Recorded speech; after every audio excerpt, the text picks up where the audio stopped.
Hello, everyone. How are you doing? Good to hear. Just want to start off by saying thank you to everyone who played a part in organizing this event. Choir, beautiful job. Keep it up. Very nice. Ivan, I really liked your introduction. Very interesting facts. And I'm actually going to build my sermon off of that. So before we get started, I would just like to ask a short series of questions, with your permission, of course, primarily on the ages that we have present today. So, if you're 18 and older, can I please have you raise your hand? All right, we got a few hands. How about 15 through 17? A little bit more. 12 to 14? All right, this is our biggest group. I love it. And if you're younger than 12, just like two hands. Okay. All right, so this is wonderful. We have a very wide range of different ages here. So here's why I ask. In America, the legal age for adulthood is 18 years old. We all know that, right? You turn 18, you're legally an adult. However, throughout history, many cultures have seen considered adulthood at a much younger age. And even today, some modern cultures, like, for example, the Jewish culture, they consider adulthood to be from 13 and up. So you turn 13 and you have your bar mitzvah or your bat mitzvah, and that's it. You're considered a full-fledged member of society with all the responsibilities that come with that. So, I'm going to give it to you straight. I would like to talk to you all as if you're adults, because the message that we have at this conference, this entire conference, is a very important topic.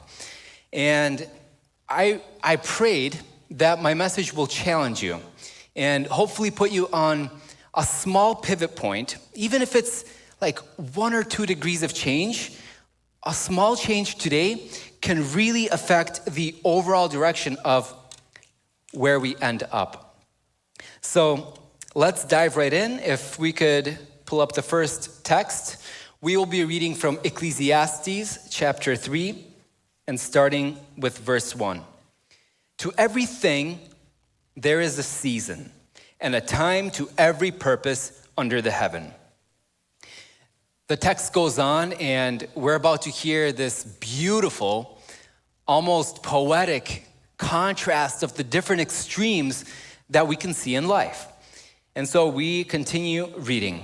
A time to be born and a time to die, a time to plant and a time to pluck up that which is planted, a time to kill and a time to heal, a time to break down and a time to build up, a time to weep and a time to laugh, a time to mourn and a time to dance, a time to cast away stones and a time to gather stones together, a time to embrace and a time to refrain from embracing, a time to get and a time to lose, a time to keep and a time to cast away, a time to rend and a time to sow, a time to keep silence and a time to speak, a time to love and a time to hate, a time of war and a time of peace. You know, as I was reading this text, and I think you all will agree with me, it honestly makes perfect sense that, yes, there's a time and a place for each one of these in life, right? The real question that I started to think about is, yes, these things happen in life, but how do we know when is it the right time for us to do this or that in my very specific moment in, the season of my life and in the certain situations that I'm in? Sometimes it's really hard to know what to do and when to do it. And if we're being completely honest, I think this applies to most people. You know, as we get older and older, we get better and better at pretending that we know what we're doing in this crazy thing called life. But it's not always the case. There's lots of people that are a lot older than you or I, and they still get confused in life. They don't know what to do in terms of the choices and decisions. And sometimes they feel just as lost as you and I do sometimes. Now, as we are very young children, of course, it's pretty easy. Like when we're 2, 3, 4, 5 years old, we wake up, they tell us when to wake up, what to wear, what to eat, when nap time is, when to wake up, all of that. It's pretty simple. But as we get older and older, you may have noticed that, our parents, they start giving us more and more responsibilities, and we start to have more and more power over the decisions in our life. Every day, we wake up and we're hit with choices. Simple stuff like what are we going to wear, what are we going to eat, to the more complicated stuff like what kind of attitude am I going to have throughout this day. And it was very interesting for me to hear that 34 years we're going to be in front of a screen. And that was the biggest number that we saw. That's even more than sleeping. With the internet, there's a lot of good that has come out of it, a lot of opportunity and possibility. And of course, there's some bad in there as well. But what the internet has done is it's really opened up our possibilities. We can be hanging out with people that are not even on the same continent as us, right? We could be, communicating with them. We could be in different places depending on where we click, right? The internet's a big place, and we could be in different places. And how we spend our time, all of those things has really been expanded. Even things like career choices. Who would have thought that 20, 30 years ago, becoming a YouTuber or a blogger and actually making a really good living off of that would be a thing, right? But it totally is today. So with the internet, we have more choices and opportunities than ever before. And the thing about it is that life forces us to continue to make these choices. We can't just sit there and not make any choice. I mean, that's a choice too, right?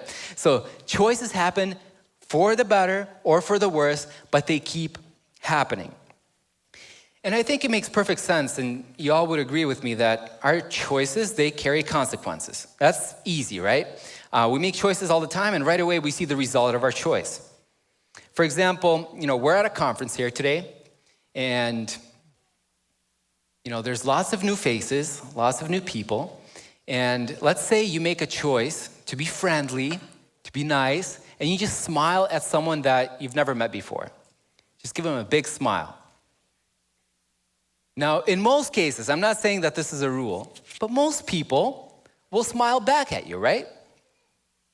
So that's kind of the short-term impact of that decision. You make a decision, smile at someone, and right away you see what happened from that. Now, what we often forget is our choices, they have short-term impact, but they also have long-term impact. And this can be both good and bad. Like in a good example, you smile at that person, the person smiles back. Eventually, there might be a long-term impact of a friendship that starts to build. And then an even more long-term impact is maybe that person helps you out in a very tough situation in your life, or maybe you help them out. Maybe they even save your life. And it all started with that simple choice to be friendly and actually smile at someone new. Now, of course, there's bad consequences to choices as well. And of course, we've all had regrets about our decisions. We've all made choices that we've kind of regretted later in the future. And I think a great example of that would be, we live in America, and there's lots of good food here. So many great options.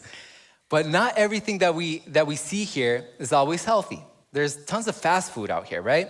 And so let's say you make a choice that, fast food, I'm just gonna go for it.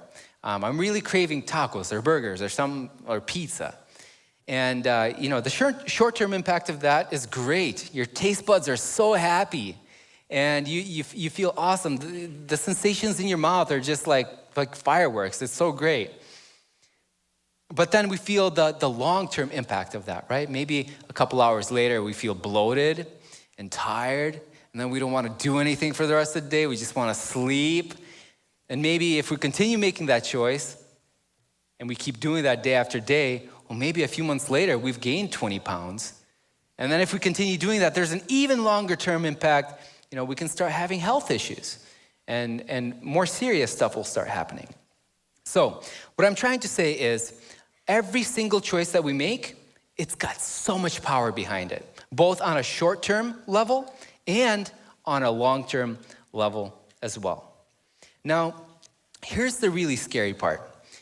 As humans, we are very limited in our understanding and our thinking.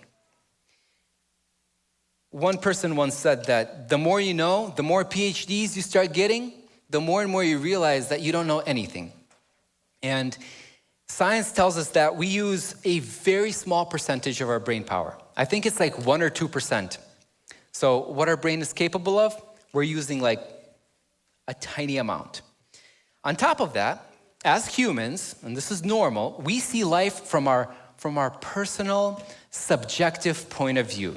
So we never actually see the big picture. We see life through ourselves, right? And we do not have the capability to be mind readers. We don't really know what people are thinking. They can tell us what they're thinking, but we have to believe them, right? We don't really know what's actually happening inside of their heads. We are pretty limited as humans. And so, life keeps going.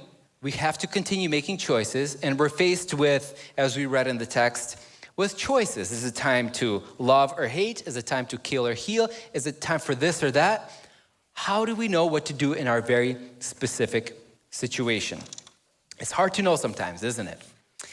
This is where wisdom can really help us out. Wisdom is basically knowing how to live life in various circumstances and knowing what to do and when to do it. It's very different from knowledge. Knowledge is more like something that you can learn in a textbook, like in school, or maybe from a teacher, or from something like that. Wisdom is completely different. Wisdom is more like being life smart, as opposed to being like book smart or street smart or something like that. The Bible teaches us about the true origin of wisdom. The Bible tells us that true wisdom is fearing God. And we read this in Proverbs 9:10. The fear of the Lord is the beginning of wisdom, and knowledge of the Holy One is understanding. Fearing God basically means respecting God, respecting his design on life. He is the creator, after all, and respecting the guidelines and the rules that he has set up for us in order for us to live our best life. Even though life can look very different for someone who's a very, very small child, or maybe your age, or middle age, or even elderly, God, in his infinite wisdom, has put in place defining truths that are bigger than any circumstances that life can throw your way. These truths are an anchor and a strong foundation that can help us out in knowing what choices to make every single day. And the Bible is full of tips and just various advice for us that will help us out in making the right choices. Now, I would like to focus on the most important one, the best and most important way in making the right choices in life 100% of the time. Now, I realize this is a big statement. How is it possible to be making the right choices in life 100% of the time? This way was actually created by Jesus Christ. We read in John 14:6, Jesus said to him, I am the way and the truth and the life. No one comes to the Father except through me. Jesus Christ paid the ultimate price for our sins, and he died on the cross for us. By doing that, he opened up a direct access, a way straight to God, and all of that unlimited, infinite wisdom that he possesses. The beauty of life truly happens not when we're depending on our own life experiences or what our friends say or what the media says or what experts say. The true beauty of life happens when we walk with Jesus daily and when we use that way that Jesus opened up and we tap into all of that unlimited wisdom that God has. If we're walking with Jesus every single day, we will always be doing the right thing in the right season of our life. No matter who you are, what your background is, if you're living life with Jesus, you will be making all the right moves. So not only is God infinitely wise, and through Jesus we have access to that wisdom that helps us out, but God is also omniscient. It's just a big fancy word for God is all-knowing. He knows everything. He knows each one of you. He's actually known you before you were even born. When you were still in the womb, he already knew everything that would happen to you. He knows everything that you've been through, all the challenges, every single time you've cried or been happy. He knows all your struggles, and he knows everything that will happen to you in the future as well. He wants the best for us, and he has a plan for us. God is also full of grace to supply us with everything that we need in the different seasons of our life. Now, of course, life isn't all, peaches and roses. Different things happen in life. And God sometimes takes us through challenges for the one single reason to allow us to grow. If we stay in our comfort zone, nothing really happens in the comfort zone. But growth does not happen in the comfort zone. And God knows how to challenge us and to give us what we need, and he wants to give it to us in that period of our life. Maybe for me, it's enough patience or strength or love. Maybe for you, it's something else. But God knows exactly what each one of us needs, and he wants to help us out. In the beginning of my message, I spoke about the fact that every day we're faced with a million choices. In reality, every day we wake up and truly we're faced with one single choice. Are we going to walk with Jesus or not?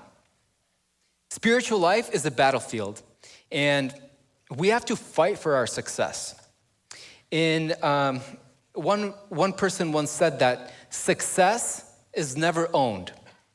It's only rented, and the rent is due every single day. The Bible teaches us that we have to fight for our spiritual success. Just because we repented once doesn't mean that we're set for life and every day we're going to have, no problems ever. Jesus has already done everything for us, and he even gave his life for us. He's ready to go 110% every single day. But when we wake up in the morning, we have to make that choice. Will we step into the new day with him or not? And that is the big question. We read later in the chapter that God has made everything beautiful in its time. And teens, youth, there are so many wonderful, amazing things ahead of you. I believe it with everything I have. Some of you will start driving soon, or you are already. Some of you will start working. Exciting chapter of your life, start earning money. Maybe some of you will get married soon, go off to college. Just so many amazing, awesome things are going to happen. But if you're missing Jesus in all of that, I hate to break it to you, but you are missing the point of life. If you think life is just about survival or, enjoying it, then, maybe you think it's all about, getting a nice car, a nice house, getting married, traveling, all of that. That's all wonderful. but that cannot be the foundation of our life. Those are all benefits, and they can build off of that foundation, but they can't be the actual foundation because they only provide temporary happiness. Life needs to be built off of a stronger foundation and a bigger truth. And that truth is Jesus Christ. Later in the chapter we read, God will bring into judgment both the righteous and the wicked, for there will be a time for every activity, a time to judge every deed. I haven't already said it, but so true. Life is short and eternity awaits. And so, as I leave you today, I just want to show you an example. I saw this in a sermon one time, and it hit me so hard that I have to share it with you. Ivan, do you mind helping me out here? Take the end of the rope. All right.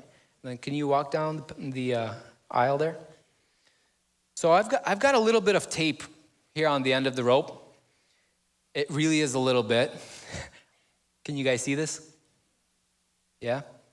So imagine that this rope doesn't stop in the middle of our, this space here, but it actually continues onward and out into the parking lot, and then it just continues down 169, out of Minnesota, Iowa, all the way down to the Gulf of Mexico, and then just keeps going, and does a few laps around our planet, and then goes up into space.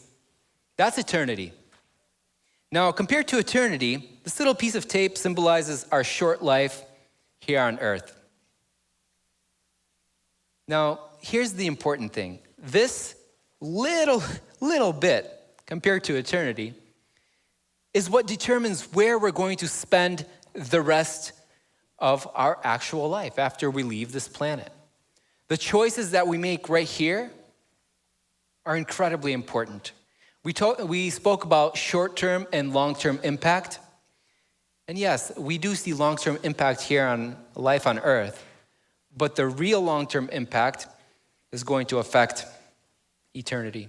And so as I leave you today, I pray that each one of us, myself included, we continue making that choice to walk with Jesus every day.